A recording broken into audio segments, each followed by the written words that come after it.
Welcome to The Explainer. Today, we're diving into how one single legal shift in India is about to create a massive opportunity for the insurance industry, but also a huge threat for anyone who doesn't adapt fast enough. You could say it's a high-stakes game, and the rulebook just got a complete rewrite. Okay, so let's get right into it. Starting November 21st, 2025, a whole new set of labor codes is going to completely transform the relationship between millions of workers and their employers. And let me be clear, this isn't just some minor update. We're talking about a total overhaul of laws that have been around for decades. And this is the question at the heart of everything, the one that's sending shockwaves through the entire insurance sector. I mean, how do you insure a workforce that practically overnight looks completely different on paper? The answer is going to decide who wins and who loses in this new world. So what's actually changing here? To really get the massive impact this is having on insurance, we first have to understand the new legal framework that's being put in place. This is the foundation for everything that follows. Think of it like this. India took dozens of old, kind of confusing labor laws and boiled them all down into these four big, comprehensive codes. They cover pretty much everything, from how you get paid and your social security, all the way to how safe you are at work. It's a huge effort to modernize the entire system. Now, let's talk about the first big jolt for the insurance industry, the immediate financial pressure. This is where the new codes really start to bite. And it all comes down to one simple, but incredibly powerful, change in a definition. For the first time ever, there is one single, clear definition of a wage that applies across all four of these new codes. Before, it was a total mess, a patchwork of different rules. Now, it's standardized. And that one simple change, well, it completely alters the math for calculating benefits and liabilities. And here's where you can really see the shift. In the past, companies could structure salaries with a pretty small basic pay and then pile on a ton of different allowances. And here's the kicker. Many of those allowances didn't count when it came to calculating things like injury compensation. Well, that whole game is over now. This number is the key. This is the big driver of change. At least half, 50% of an employee's total pay must now be officially classified as their wage. It sounds simple, right? But the ripple effects are absolutely massive, especially for insurers. Let's make this real for a second. Imagine a worker gets hurt on the job. The payout they get from workmen's compensation insurance, it's calculated based on their wage. Now, since that wage base is legally higher for a lot of people, the compensation payout automatically has to go up. That directly increases how much money the insurance companies are on the hook for.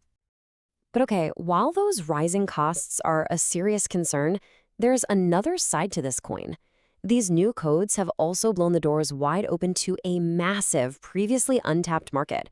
For the companies that are prepared, this is a once-in-a-generation opportunity. We're talking about millions of workers who, for the first time, are being brought into the formal social security system. Think about your gig workers for delivery apps, employees at all those small and medium-sized businesses, people on fixed-term contracts. All of them are now officially part of the system. So the potential customer base for insurance products isn't just growing a little bit, it's exploding.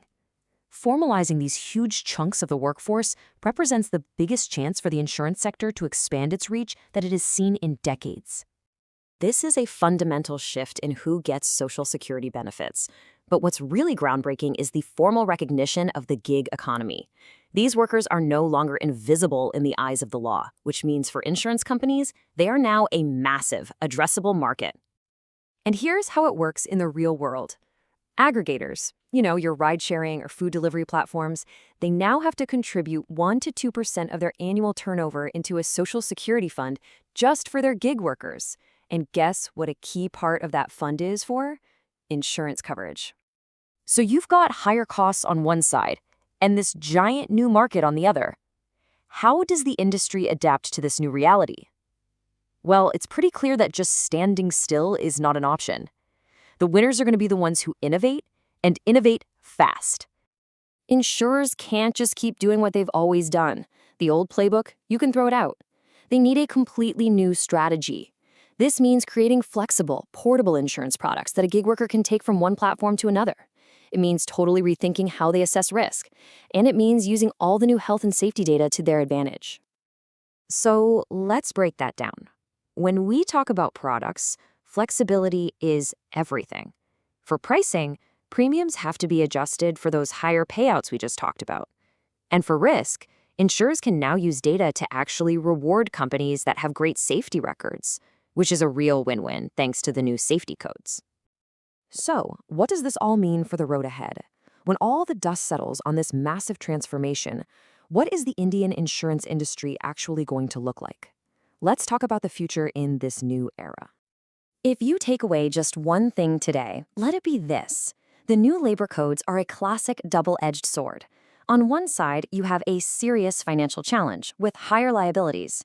But on the other, you have the single biggest market expansion opportunity this industry has seen in a generation.